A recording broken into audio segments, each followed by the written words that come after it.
বিষয়কে লক্ষ্য করে আমরা এবারে প্রচুর পরিমাণে যাতে আমাদের আগামী 26-এর নির্বাচনে যে হিন্দু মুসলমান গ্রুপের তাস খেলতে চাইছে বিজেপি, শুভেন্দু অধিকারী, সুকান্ত মজুমদাররা, তা ধুয়ে মুছে সাফ হয়ে যাবে। বাংলা ধর্ম RSS এর জায়গা নয়।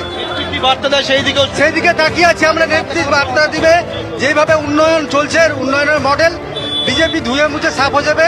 2026-এ আপনারা দেখে নেবেন 30টা আসনের বেশি বিজেপি পাবে না এই বাংলায়। লিখে নিন, মহিনুর রহমান।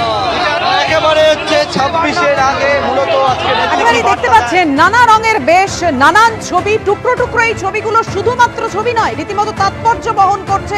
ঠিক কি বার্তা দিতে চলেছেন মমতা বন্দ্যোপাধ্যায়, তার দিকই নির্দেশ করছে কি প্রকাশ? একদমই প্রত্যেকেই কিন্তু একটাই কথা প্রত্যেকের, যে আজকে মুখ্যমন্ত্রী মমতা বন্দ্যোপাধ্যায় কি বার্তা দেন 26-এর ভোটের আগে। এবং আমরা দেখতে পাচ্ছি যারা হাজার হাজার মানুষ সকাল থেকে সভামঞ্চের দিকে এগোচ্ছেন, অনেকেই রয়েছে যারা ভিড়ের জন্য এগোতে পারছে না, তার জন্য জায়ান্ট স্ক্রিনের ব্যবস্থা করা হয়েছে।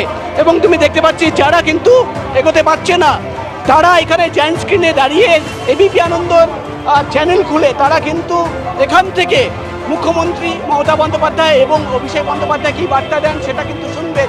এবং আমরা দেখলাম কোথাও 100 ফিটের পতাকা নিয়ে এগিয়ে চলেছেন তৃণমূল কংগ্রেসের কর্মী সমর্থকরা, এবং অনেকেই এখানে দাঁড়িয়ে রয়েছেন। জায়ান্ট স্ক্রিন যারা যেতে পারছে না তারা কি